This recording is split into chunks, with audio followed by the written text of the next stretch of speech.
Welcome to the 2018-2019 NFHS Rules Changes and Instructional Video. This year, the National Federation of High School Associations has partnered with the National Intercollegiate Soccer Officials Association in producing this presentation. I'm pleased to be working with Teresa Wins from the NFHS. The NFHS and NYSOA continue to work together to develop various instructional materials with the goal of improving interscholastic soccer officiating throughout the country. Last spring, NFHS released an online training program on Rule 12, Fouls and Misconduct. Officiating Soccer, Fouls and Misconduct is now available on NFHSlearn.com. This course was created to help high school soccer officials understand and apply the rules for fouls and misconduct. This was the first NFHS training module release of this type. We are currently working with NFHS to release a second training module, which will provide insights into Rule 11, Offside. Both modules contain information about the rule and video clips of play situations which help clarify the rule. The overall goal of this endeavor is to provide easy access to instructional materials for newer interscholastic soccer officials, players, coaches, and spectators. At this time, it gives me great pleasure to introduce Teresa Wins, who will provide information about the Rules Committee and the growth of interscholastic soccer. Teresa? Thanks, Ross, and thanks to NYSOA for your continued support of the NFHS soccer program. The NFHS Soccer Rules Committee consists of 11 voting members, which include one member from each geographical section, a chairperson, NFHS coaches representative, and NFHS officials representative. The current committee is chaired by Chad Collins, Kentucky, and the members include Derek Von Langen, Section 1, Section 2, Stan Latta, Section 3, Alex Ozuna, Todd Thorpe represents Section 4. In Section 5, John Krogstrand is the representative, and Section 6 is Scott Christie. Jan Allen represents Section 7, and Section 8 is Kevin Skaggs. The coaches representative is Monty Hawkins, and the officials representative is John Young. The committee meets in January of each year and discusses proposed rules changes submitted by state associations based on input from the state office, officials, and coaches. Each year, a 4-part survey is sent to all state associations, and they are encouraged to share it with as many officials and coaches as they deem appropriate. The results of the surveys are consolidated and become a part of the rules discussion. In my position, I serve as the national editor of the rules book and the national rules interpreter. I am also charged with working with officials. The 2016-17 participation summary indicates 12,188 schools offered boys soccer and 11,823 schools offered girls soccer. There were 450,234 boys participating and 388,339 girls playing high school soccer. Interscholastic soccer continues to grow in numbers and skill level. It is imperative NFHS soccer officiating keeps up the pace in growth and development so games are played fairly and safely. I encourage every current official to recruit new members to their associations, so there will always be a pool of qualified officials for the increasing number of games. Recruitment of officials is a critical issue for NFHS and every state. Officials, coaches, and administrators need to explore every opportunity to add to the officiating ranks. At this time, a summary of the rules changes will be provided. As appropriate, additional information that is pertinent to officiating mechanics or interpretations will be added. The first rule change is to Rule 4.1.1a and b. The home team shall wear dark jerseys and socks. Dark is defined as any color which contrasts with white. And visiting team shall wear solid white jerseys and solid white socks. Prior to and during the game, jerseys shall be tucked into the shorts unless they are manufactured to be worn outside. Both socks shall be the same color, with the home team wearing socks of a single dominant color, but not necessarily the color of the jersey. and the visiting team wearing solid white socks. If tape or similar materials such as stays and straps is applied externally to the socks, it must be of similar color as that part of the sock to which it is applied. This allows the home teams to wear school colors for home games. It also provides opportunities to wear different colors for planned events. Some players deliberately pull their jersey out during the course of play. If this occurs, the official should remind the player to tuck the jersey in. If the situation persists, the official has the option to remove the player from the field for an equipment violation. Rule 411D deals with the apparel worn under the jersey or shorts. If visible apparel is worn under the jersey and/or shorts, it shall be of similar length for an individual and a solid light color for the team. This allows for the purchase of one set of cold weather undergarments per player by the athletic department or the player. A new rule, 4210, has been added and provides information to state associations on headgear. The rule indicates that state associations may, on an individual basis, permit a player to participate while wearing a head covering if it meets the following criteria. 1, for medical or cosmetic reasons. In the event of a participant is required by a licensed medical physician to cover his or her head with a covering or wrap, the physician's statement is required before the state association can approve a covering or wrap which is not abrasive, hard, or dangerous to any other player, and which is attached in such a way it is highly unlikely that it will come off during play. 2, for religious reasons. In the event there is documented evidence provided to the state association that a participant may not expose his or her uncovered head, the state association may approve a covering or wrap which is not abrasive, hard, or dangerous to any other player, and which is attached in such a way it is highly unlikely to come off during play. It is imperative that every official and coach be thoroughly familiar with his or her state association's interpretations of this section of Rule 4 and any other modifications. If medical or religious documentation is required, the coach must be sure that it is at the game site and reviewed by the official prior to the game. If a state requires additional documentation, the official and coach must know what it is. If the state permits headgear for the reasons in this rule, the official must be sure that it is not dangerous and any other provisions are satisfied. If this is the case, the player must be allowed to participate in the game. The kickoff requirements have been modified in Rule 812.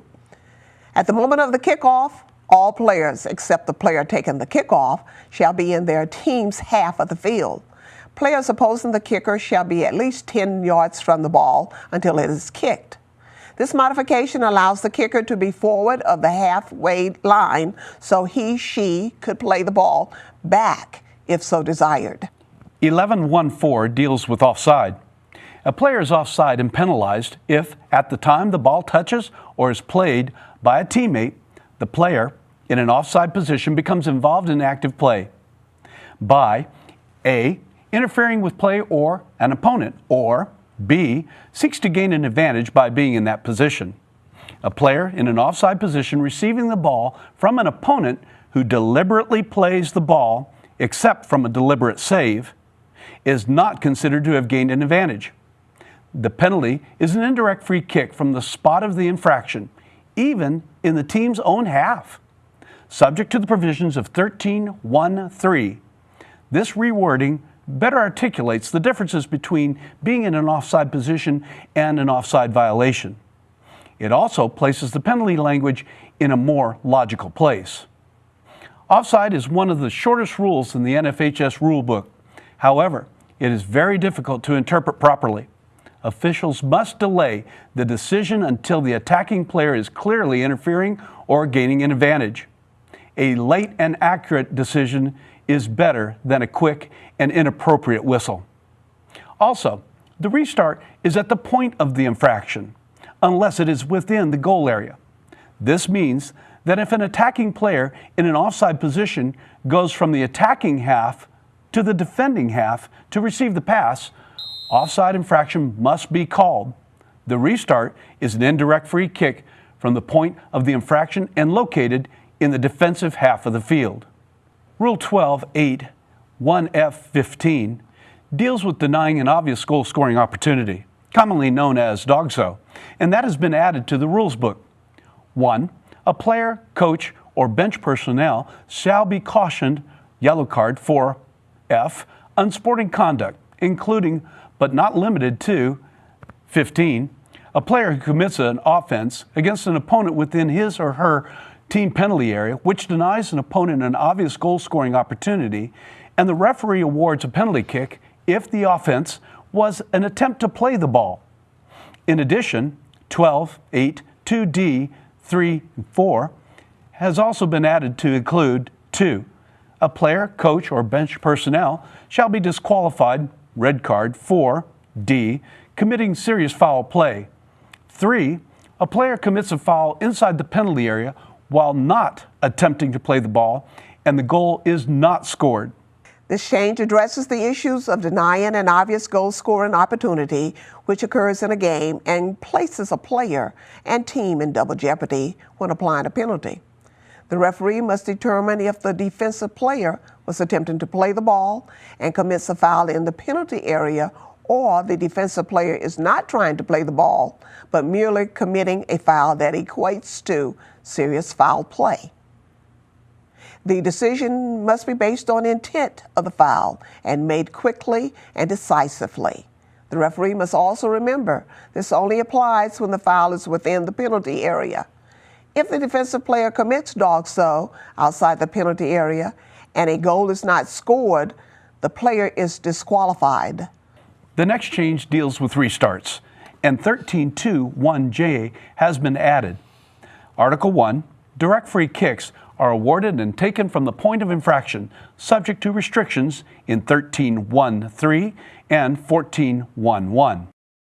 A. If a player, coach, or bench personnel enters or leaves the field of play without permission of an official and interferes with play or an official, 12.8.1. This rule change emphasizes the importance of proper decorum and behavior of the benches. The next change deals with restarts, and 13.2.3 has been added. Article 3, the following indirect free kicks are taken from where the ball was when the referee stopped play, subject to restrictions in 13.1.3 and 13.1.4. A. If a player, coach, or bench personnel enters or leaves the field of play without permission of an official and does not interfere with play or an official, 12.8.1. This modification also maintains a focus on the proper decorum and behavior of the benches. The last change is an addition to the definitions. 18.1G defines a deliberate act. A deliberate act is one in which a player chooses to act regardless of the outcome of that action. This deliberate act is neither reaction nor reflex. A deliberate action may result in the opponent benefiting from the action, such as a deliberate but misplayed ball that goes directly to an opponent. A reaction or reflex may result in that player benefiting from the action, such as a ball inadvertently contacting the arm and falling directly to the player's feet. There are 3 major points of emphasis included in the rules changes. The first deals with DOGSO. The Rules Committee felt that disqualifying a defensive player and awarding a penalty kick when the defensive player was attempting to play the ball amounts to double jeopardy. This is why the change was made to caution the defender. Remember, if the defensive player is not attempting to play the ball, he or she is disqualified. Officials must consider several factors when determining if DOGSO occurred. These include distance between the offense and the goal. The offense must be near the goal. General direction of play. The attacking players are generally headed towards the goal. The likelihood of keeping or gaining control of the ball. The player must have or be able to get control of the ball in order to score. Location and number of defenders. Not more than one defender between the attacking player and the goal, not counting the player that committed the foul. And the defenders must be able to challenge the attacking player. If any of these conditions are missing, it is not an obvious goal-scoring opportunity. The second point of emphasis deals with the attempts to waste time near the end of the first half or game. If there are excessive player substitutions near the end of the first half or end of the game, it may be an effort to waste time. In Rule 3.6, a referee has the discretion to stop the clock during the substitution, so this time is not lost. Further, the referee may consider this as unsporting conduct, and a caution may be issued to the coach of the offending team. When the referee feels a coach is attempting to waste time, the referee should stop the clock with a clear signal. It is a good mechanic to go to the bench and advise the coach in a professional manner that you recognize there was an attempt to waste time. You will continue to stop the clock as necessary, and the coach may be cautioned if this persists. The final point of emphasis focuses on referee mechanics. Proper mechanics and signals are an integral part of officiating. When an indirect free kick is awarded, the referee must use the NFHS official soccer signals and properly signal so the teams know whether the kick is direct or indirect. This is especially important if the free kick is near the opponent's goal. For an indirect free kick, the referee must raise one arm vertically and maintain that position until the ball is touched by a second player. It is critical players know what type of free kick is occurring. This is so the team taking the kick can properly execute the kick, and the team defending knows whether a goal may be scored directly from the kick. For indirect free kicks, if the ball enters the goal directly from the kick, the restart is a goal kick. At this time, several video clips from interscholastic games will be shown and the action in each of these situations discussed. You got 3 players with headbands that need to be removed. The tie ones? They have the tie ones. Yep. You got 1 player. Here's a good example of communication between a referee and the coaches prior to the start of the game. And your captain's armbands are also on the socks. They need to be on the arms, please. Yep, I can do that. All right, Thank you, sir. thank you so You're much.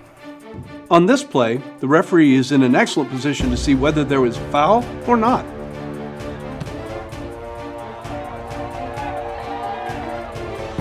Fight for possession now near midfield. Looks like American fork. The attacker attempts to time her run, but was ahead of the second to last defender when the ball was played. Offside is called. Notice how the referee shows the player where the ball should be placed. He then moves to the next position and raises his hand to signal an indirect free kick. The blue, number 7, is about to elbow white, number 4. If you make the first call, it might keep you from having to issue cards for misconduct.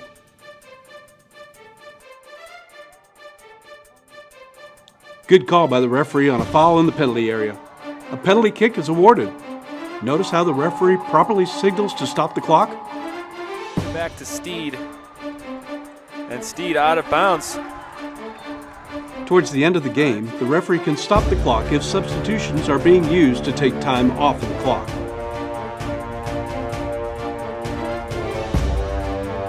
This concludes the 2018-19 NFHS rules changes and points of emphasis. We hope you have a great season officiating.